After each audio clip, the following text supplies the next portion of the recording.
Ever had a plan and then instantly questioned it? Promised yourself something, but deep down didn't believe you'd follow through? That's not failure. That's what happens when your brain stops trusting your patterns. In this video, I'll show you how that doubt gets trained in and how to start breaking out of it. Welcome to Mindset Reset, the place to restart your thinking and rebuild your habits. Today's video is the real reason you doubt yourself. If you felt stuck second-guessing yourself, there's a reason, and we're going to break it down. Simply and clearly, have you ever made a decision and still second-guessed it after? Like something inside you said yes, but something louder said wait? That hesitation doesn't mean you're indecisive. It means doubt has become your default. And here's the truth. You weren't born unsure. You were trained into hesitation. Most people think doubt is a personality trait. It's not. It's a survival pattern. When you grow up being told to be realistic, to wait your turn, to not speak up until someone calls on you, you learn one thing. Acting on instinct gets punished. In school, in your family, at work. You were programmed to postpone, not to decide. If you want to understand how deep this training goes, go watch my video called How They Trained You to Think Small. It breaks down the systems that taught you to shrink your voice. But in this video, we're staying right here, inside your own hesitation loop. Because even once you see the trap, the doubt still lingers. Doubt is sneaky. It shows up dressed like logic, or caution, or being smart. But here's a better question. Is your doubt protecting you, or just stopping you?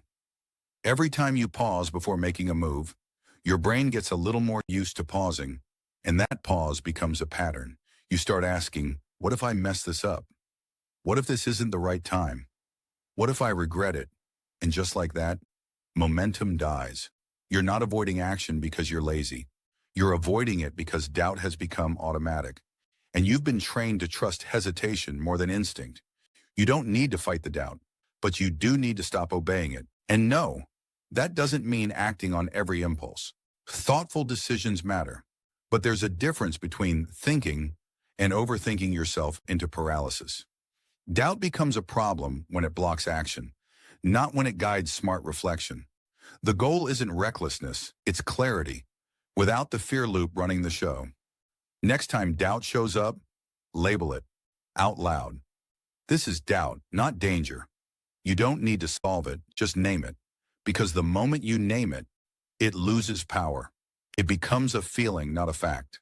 Ask yourself, if I had to act in the next 5 seconds, what would I do? Then ask, what's the worst outcome, and could I handle it? Most of the time, your brain is afraid of vague consequences. Naming them shrinks them, and acting in the now cuts off the delay loop before it spirals. End each day by writing down one thing you wanted to do, one reason you didn't, one small way you could have started anyway. This isn't to shame you, it's to make hesitation visible, so it can't run the show in silence.